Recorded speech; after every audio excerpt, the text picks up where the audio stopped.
you can do all sorts of shady shit, and it's slow and it's ugly, but it doesn't break. Like Bitcoin is one of the most secure is the most secure network, like in terms of being able to uh, influence it in a maligned way. It's the most secure computer network in the world. It just doesn't break. So I keep thinking, like, are the crypto people gonna get what they want? But it's like this weird monkey's paw, ironic genie's wish that it's just returns us all to this this techno feudal dystopia. Well, I mean, I would agree that, I mean, that's the direction that we're going to go in if we don't have some sort of institution that can fill the vacuum. I mean, they want the ruling class to absolutely do want a digital gilded age for America, right? As the Roman Empire collapsed, it broke down into feudalism and all these little tiny princedoms and kingdoms that were easily controlled by these lords, and eventually, these kings that led over these lords. Well, I mean, what is Jeff Bezos? What is Mark Zuckerberg? What is all of these? Not just the tech billionaires, but uh, all the billionaires who control the two largest the two largest investment companies in the world, Vanguard and BlackRock, right? I mean, they already own everything. They're kind of the king. They're the king, and then the smaller billionaires like Jeff Bezos and Mark Zuckerberg or even Elon Musk. They're the lords basically of this new system that we might be moving into if we can't stop it. They already have the the institutions of digital gilded age, right?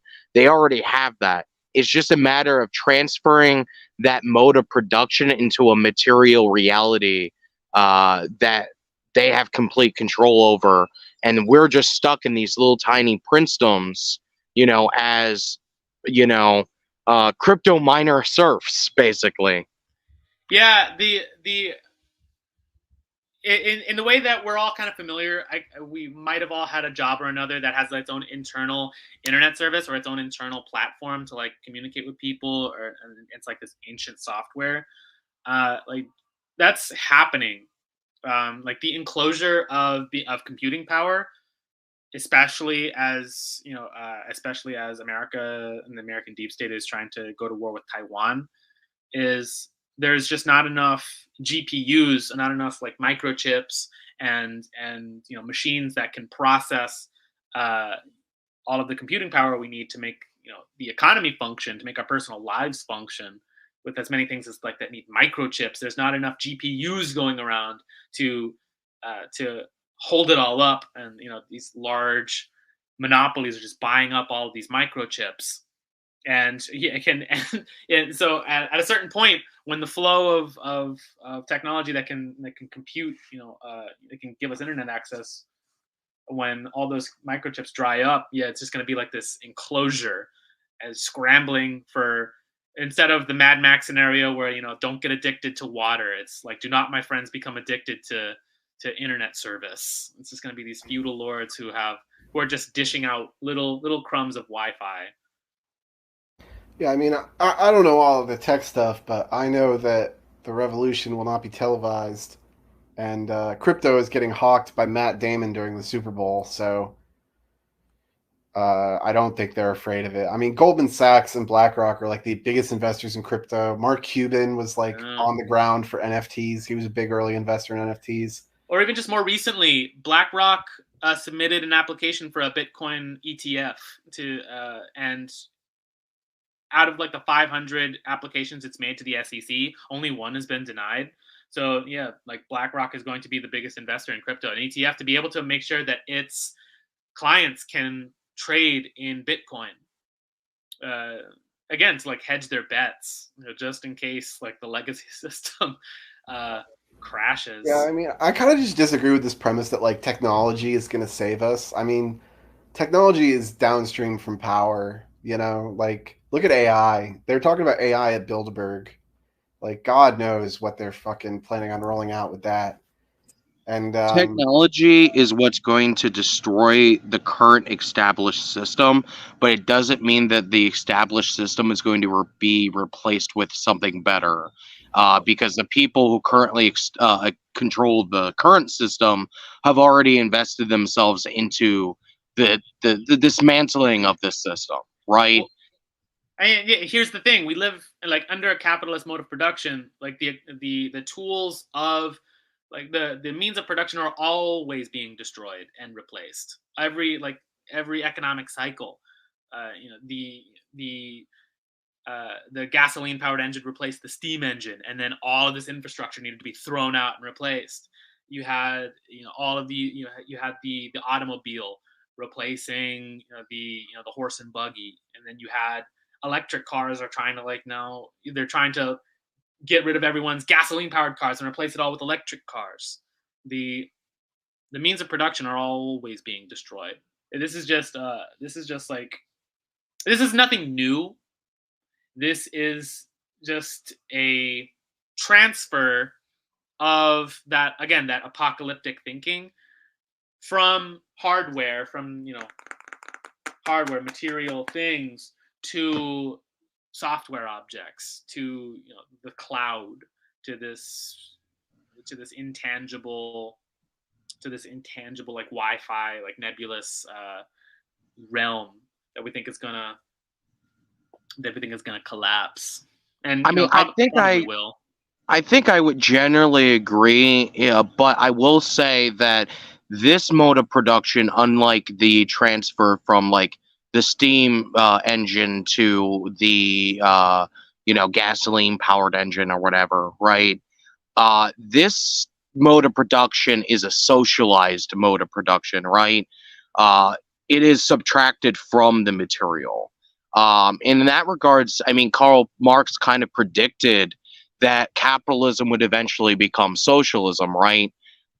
He was just wrong about like how it would materialize, right?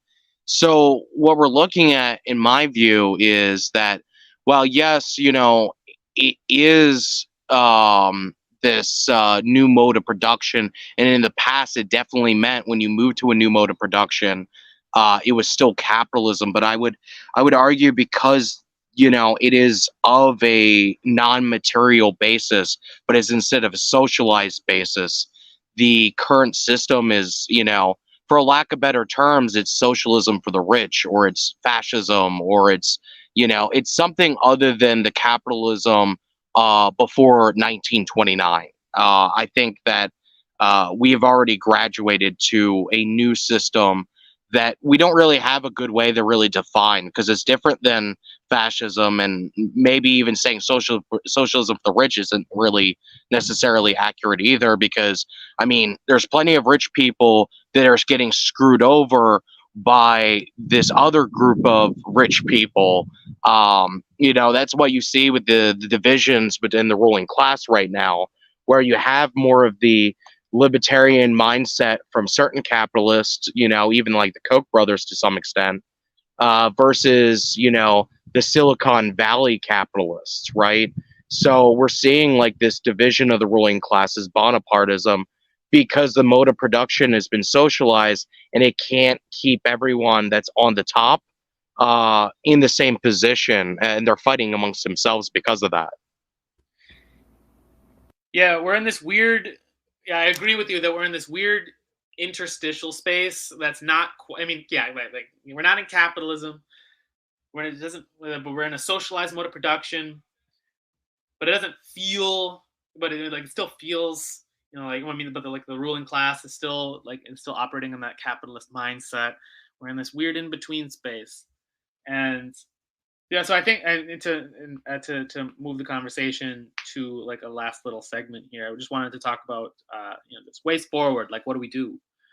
And honestly, since we're already in like this in these early stages of the socialist mode of production, where we're very dependent on on this wide web of a supply chain that spans like the whole world, and these supply chains can be uh,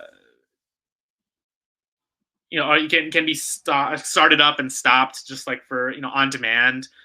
When someone like orders an electric bike in Britain, someone across the world can like start up the production process for as many electric bikes as they need, and so uh, what I think needs to happen is take that system, that socialized production, and just and that I call it auto completion. That system of knowledge that allows you to gather all the tools you need to like build products and commodities uh, whenever you want to, and just like have AI just help you generate the blueprints to put this production line into place. Just build that sort of decentralized system of industry just in the United States. Just make it local. It won't be it probably won't start off like uh, as big as being able to compete with Tesla, but even just I think taking ownership of something like the BlackRock AI system that connects all these assets, and being able to coordinate all these small businesses to be able to produce and amplify the things that they're already making. Well, I think it's kind of similar towards the end of feudalism to some capacity, right? When you had the mode of production dramatically change, where you had capitalists and the workers struggling against the feudal lords throughout Europe. And I mean, that's also the ramifications of the American and French Revolution, right? um we are in a similar stage where there was the gilded, like the guilds, or rather, and the guilds acted as these internal mechanisms of producing a reproducing society in a different way that feudalism wasn't able to compete with. I think that's what we're seeing right now, and I think that we need to escalate that contradiction and start. Cooperatives would be a good place, I think, to start in a lot of ways. Unions, I think, have been effectively crushed over the last 100 years. I don't think unions are really a good mechanism nowadays, especially with them being infiltrated by the Democratic Party. I think that what we're going to see, and I don't know if we're going to see it necessarily with infrared, but we're definitely going to see some version of this even after Haas launches the Shadow Party. He's talked about how he wants to make branches, like the branches of the Shadow Party, function similar to cooperatives, right? So it will be a combination of a financial kind of thing where you have people that are like small business owners getting together, pulling their resources together, using this modern technology as a mechanism to benefit their own businesses and their own communities. But then it will have a political nature, like Haas's idea of the Shadow Party, where these cooperatives all are linked together in some sort of political basis. And that will create the climate, in my view, that, will not just will we have our own institutions that we're collectively building together, but these institutions will also have a political basis connected directly to average working folks in this country. And I think by putting together the political and the financial aspects of our own sovereignty, we're going to be in the position where we can not just further erode this system that isn't helping us, that is putting us into deeper control, but it also can act as a political mechanism that will eventually fill the vacuum